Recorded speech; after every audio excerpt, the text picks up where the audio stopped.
डर लगता है। तुम मेरे पास सो जाओ। Uma, give me the ball. Uma.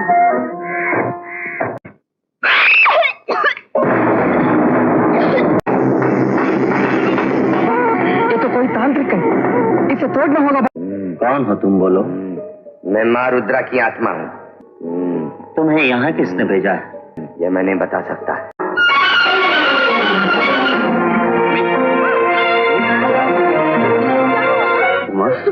Uma, सुअर राक्षस साला हरामजादा की करतूत थी।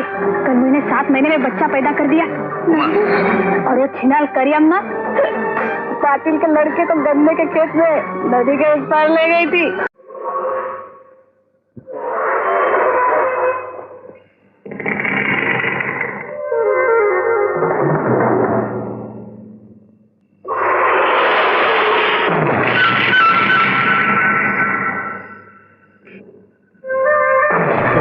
चेंज हो गया।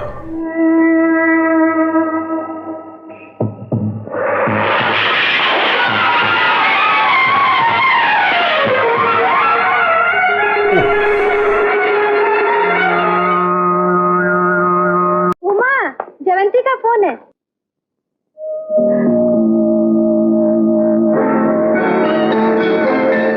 उमा, जरूर। तेरे पैर में चोट तो नहीं लगी? ये क्या है? ये तो गुलाल लगता है। मेरे गांव के बसवा ने मुझे भिजवाया था। इस कुमारी लड़की के शरीर में रहने के लिए भिजवाया था। उस दिन क्या हुआ था जब तुम हमारे घर आई थी? बड़ी गंदी जबान इस्तेमाल की थी उसने, मुझे गालियां भी दी थी। इसे कोई नुकसान तो नहीं ना? नहीं बाबा, बिल्कुल नहीं। जल्दी करो, जल्दी करो, नहीं तो उमक आ जाएगी। अभी इसको सुबह ही देखना है। चलो बाबा। 8:30।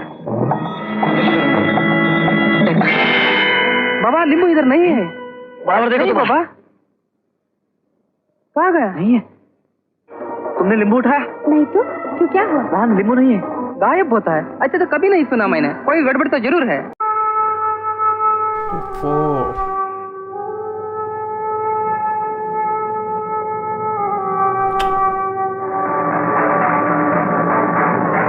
हॉरर फिल्म गहराई 1981 में रिलीज हुई थी।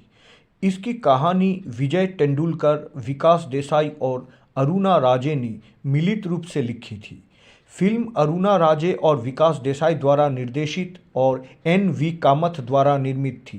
फिल्म गहराई पूरी तरह से रामसे जेनर के रेट्रो स्टाइल या विपरीत शैली में बनी एक हॉरर फिल्म थी। फिल्म में कोई खौफनाक या डरावना चेहरा नहीं था, कोई भयानक हवेली या कब्रिस्तान नहीं थी, कोई अनावश्यक कॉमेडी या एक्शंस भी नहीं था। लेकिन उस वक्त ये फिल्म देखकर दर्शक डर गए थे। इस फिल्म को बनाने का विचार अरुणा राज को तब आया जब वो फिल्म शक का निर्माण कर रहे थे।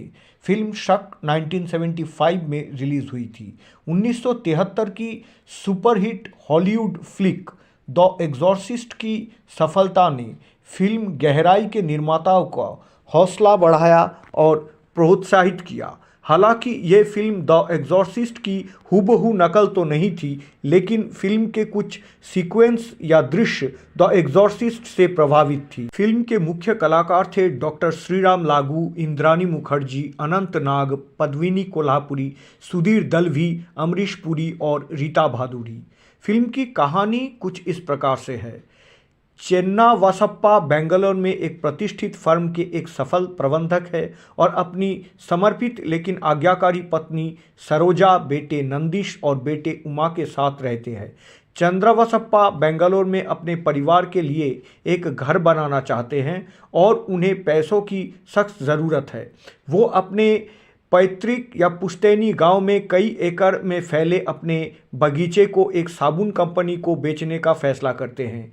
उस बगीचे के देखभाल बसवा नाम के एक बहुत ही गरीब कार्यवाहक करता था, जो चेन्ना वसप्पा के वफादार नौकर थे।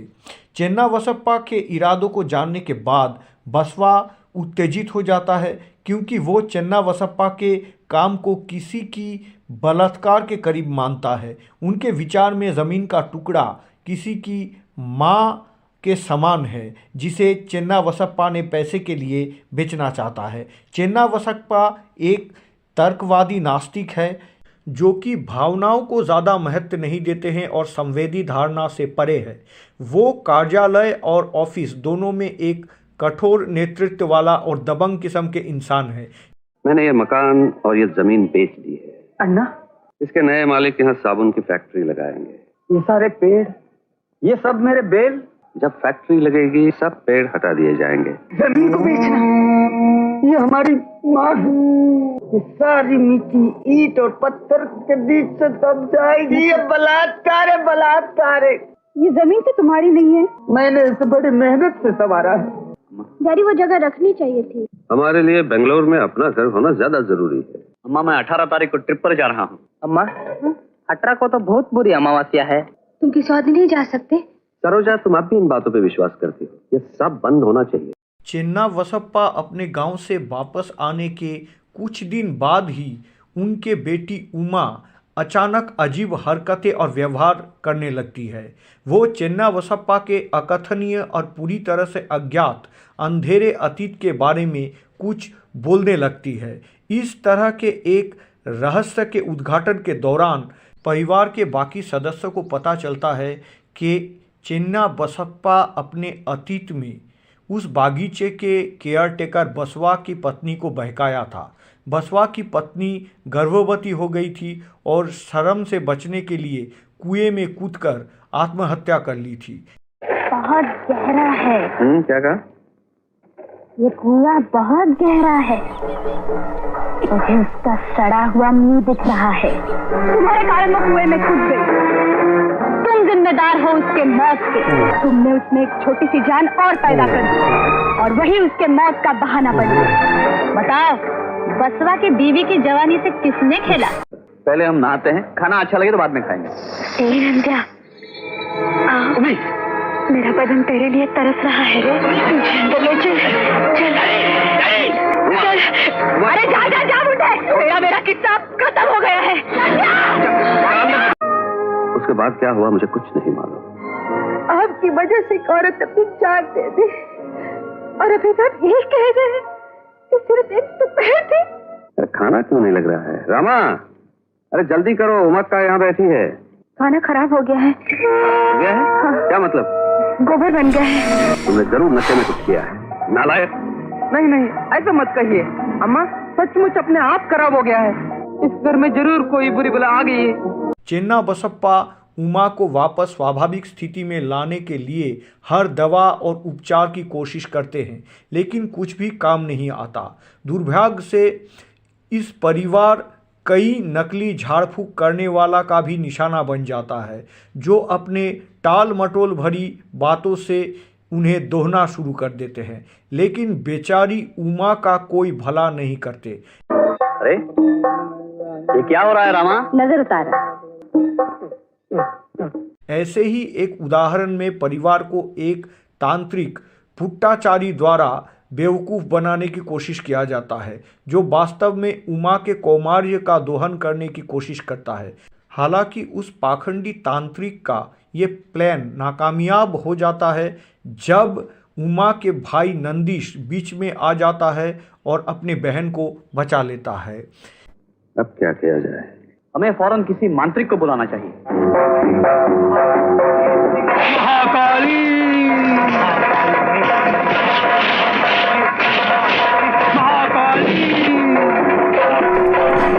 अब क्या करने का इरादा है? एक दिन मिसेस सुब्रमण्यम किसी के बारे में कह रही थी। आप निराश ना हो श्रीमान, भूत प्रेतों को भगाने की विद्या तो मेरी मुट्ठी में है।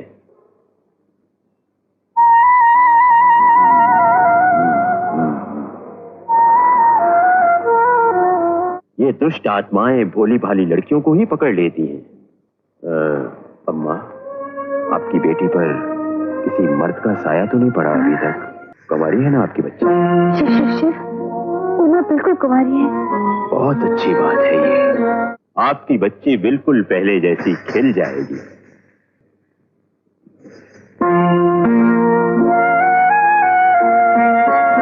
अब तुम्हें कोई हैरान नहीं करेगा बच्ची। नहीं उठो, वो भी नहीं है। डैडी में पुट्टाचारी का घर जाके आता हूँ, शायद वो हमारी मदद कर सके। पुट्टाचारी घर में है, मुझे उनसे मिलना है। मुझे नहीं मालूम, किसी को नहीं मालूम। नहीं मालूम? अरे अरे बता दो, स्मशान में रोड मत रामजादे, मैंने 15 साल प्रतीक्षा की है इस घड़ी की। इसे कुछ हो गया है, उठाई नहीं जाती। वो नहीं उठाई जाएगी, उसमें देवी जाग चुकी है। तावीज़ को हाथ में लगाओ, तुम भस्म हो जाओगे। हट जाओ यहाँ से।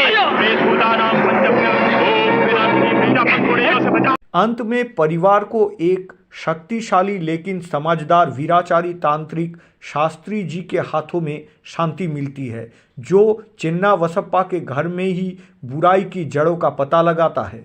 एक नींबू पर जादू और एक बदसूरत वुडू गुड़िया या वुडू डॉल चेन्नावसप्पा के मकान के छत से बरामद होती है। शास्त्री जी उमा के शरीर के अंदर की आत्मा को उसकी पहचान प्रकट करने का आदेश देते हैं और ये पता चलता है कि वो नापाक आत्मा वास्तव में उमा को एक गांव के तांत्रिक द्वारा भेजी गई थी, जिसे बसवा ने इस जघन्य काम के लिए भुगतान किया था।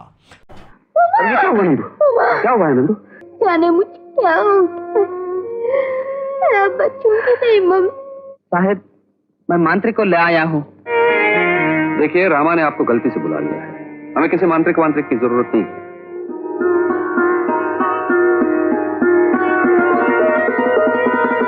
बेटे सुनो, अपनी छत पर जाकर देखो, किसी पूर्वी कोने में तुम्हें कुछ मिलेगा, उसे ले आओ। ये नींबू तुम्हारे आते में जितने भी पेड़ हो, अब उनमें देखो, किसी न किसी पेड़ में जरूर कुछ होगा। मिल गया, मिल गया, मिल गया। इसे जला देने से आपकी लड़की की जान बच जाएगी। इस आत्मा को किसी ने अपनी ताकत से भेजा है लड़की के शरीर में बस जाने के लिए। मुझे इसे मुक्त करना होगा, जिससे आपकी बच्ची पूरी तरह अच्छी हो जाए। इनके धुआं होते ही आपकी आधी मुसीबत खत्म हो जाएगी। मैं तुम्हें 100 साल के लिए किसी अंधे कुएं में लटका दूंगा। नहीं, ऐसा मत करो, मुझे इतनी बड़ी सजा मत दो। ये तुमने पहले क्यों नहीं सोचा था? मुझे मालूम नहीं था, उसने अचानक पकड़ लिया। मैं तुम्हारा गुलाम बन के रहूंगा, लेकिन मुझे शरीर में रहने दो। मुझे बहुत चैन मिला है इसमें। नहीं मानोगे तो अंधे कुएं में ही लटकते रहना पड़ेगा।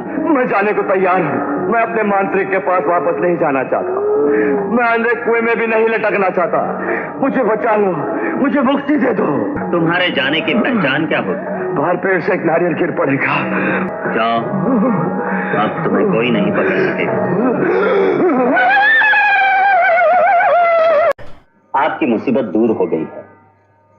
कुछ बेचैन आत्माएं इधर उधर भटकती रहती हैं। लोग उन्हें काले जादू की शक्ति से पकड़ लेते हैं और अपने स्वार्थ के लिए इस्तेमाल करते हैं। आपकी दक्षिणा?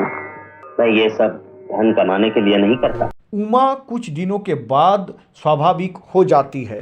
नंदिश बसवा से बदला लेने का फैसला करता है और अपने पुश्तैनी गांव पहुंचता है। उसे पता चलता है कि कुछ दिन पहले बसवा की मौत हो गई थी। नंदिश अपने सवालों के जवाब खोजने के लिए बसवा की आत्मा से मिलने की मदद के लिए एक स्थानीय तांत्रिक से मदद मांगता है। इसके आगे क्या होता है ये जानने के लिए आप फिल्म गहराई देख लीजिए। मुझे बसवा से मिलना है। मैं जानना चाहता हूँ उसने उमी के साथ ऐसा क्यों किया, लेकिन जो कुछ भी है उसकी वजह आप है। बसवा को जानते हो तुम? हाँ, लेकिन वो तो मर चुका है।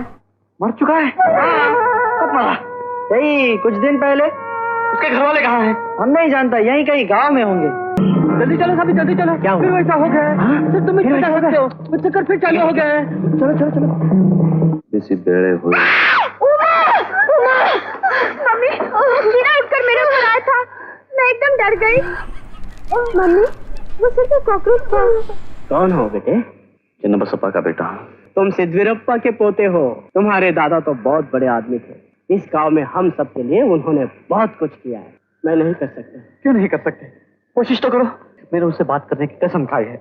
मैं कोशिश करता हूँ। बसवा का अपना कोई इस गांव में रहता है? हाँ, उसकी लड़की है चन्नी, यही कहीं गांव में रहती है। इस फिल्म की सबसे बड़ी खासियत ये है कि अन्य आम हॉरर फिल्मों की तरह इसके अंत की पूर्वानुमान करना असंभव है। फिल्म का क्लाइमैक्स बहुत ही रोमांचक और उत्तेजक है।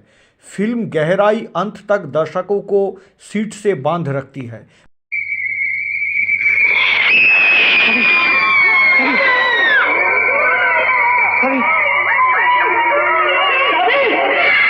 से आवाज तुम्हें सुनाई पड़ेगी, लेकिन सुनना नहीं। मुझे बसवा की कब्र के पास ले चलो।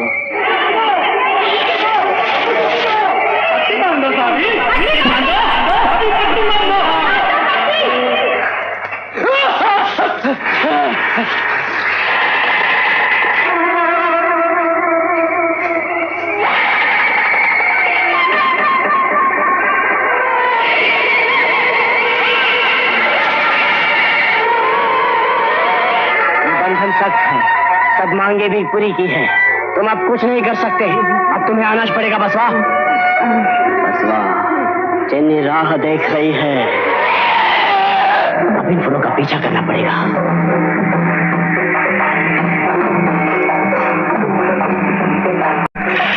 चन्नी, कौन है? चन्नी घर पे है? चन्नी, बसवा, बसवा,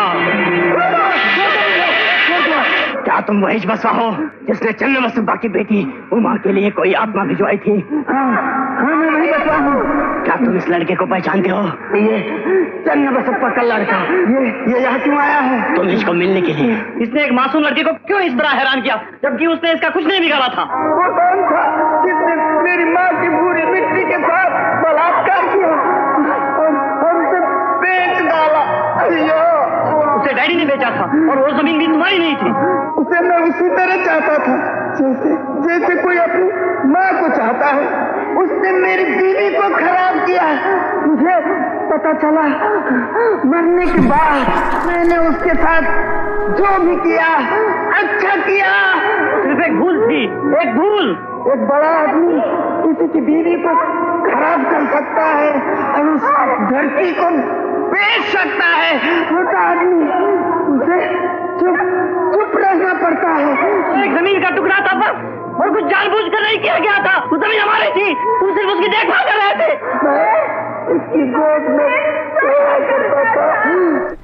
बैकग्राउंड म्यूजिक फिल्म के मूड के साथ बखूबी मेल खाता है। पूरी फिल्म में केवल एक ही गाना है और वे किशोर कुमार का। गाना सुनने में बहुत अच्छा था। इस फिल्म के संगीतकार थे लक्ष्मीकांत प्यारेलाल। इस फिल्म में उमा के डॉक्टर की आवाज़ कुलभूषण खरबंदा ने डब की थी, लेकिन उन्होंने अपनी आवाज़ को इतने परफेक्ट साउथ इंडियन स्टाइल में बदला कि दर्शक उनकी आवाज़ को पकड़ ही नहीं पाए। उमा को क्या हुआ है डॉक्टर? ठहरिए, अभी तो मैंने उसे पहली बार देखा है। आपका रिश्ता कैसा है उमा के साथ? मैं उमा को बहुत चाहता हूँ, सख्ती कभी नहीं कर। अगर उमा की हालत और बिगड़ी तो उसका एक और तरीका है, शॉक। शॉक? ये फिल्म अमरीश पुरी की शुरुआती दिनों के फिल्म थे और उनका प्रदर्शन काफी जबरदस्त था। क्या? बहुत मार हो गया? एक्सीडेंट? कहाँ? नंदी रोड पर? नंदू कैसा है? नंदू है, मम्मी घबरानी, सब ठीक हो जाएगा। Don't worry mummy. तेजा कौन है? अरे नंदू तू ठीक है ना? हाँ बिल्कुल ठीक हूँ। नहीं बिल्कुल नहीं, कुछ नहीं। अचानक एक कुत्ते का पिल्ला सामने आ गया, मैं हड़बड़ा गया, जोर से ब्रेक लगा दी तो बैलेंस छूट गया, हम दोनों गिर गए। उसने कहा इस घर में कोई बुरी बला है। वो रामन्ना के घर का सब। मैं फिर कभी आता हूँ।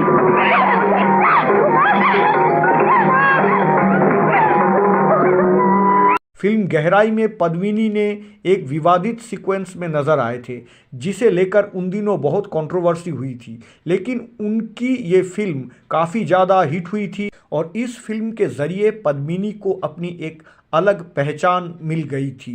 इस फिल्म में पर्यावरण बचाने का एक संदेश भी दिया गया है। वो जमीन तुम्हारे लिए सब कुछ थी और डैडी ने उसे बेच दिया, लेकिन इसका बदला तुमने मेरी बेट से क्यों लिया? ये फिल्म 80 के दशक के अंत में दूरदर्शन पर भी प्रसारित किया गया था और लोग बेसब्री से उस दिन का इंतजार किए थे जिस दिन ये फिल्म टीवी पर आने वाली थी। पूरी तकलीफ होती है जब किसी के अपने दिल का टुकड़ा तड़पता है। मैं चाहता था वो अपनी लड़की को सिसक के मरता हुआ देखे।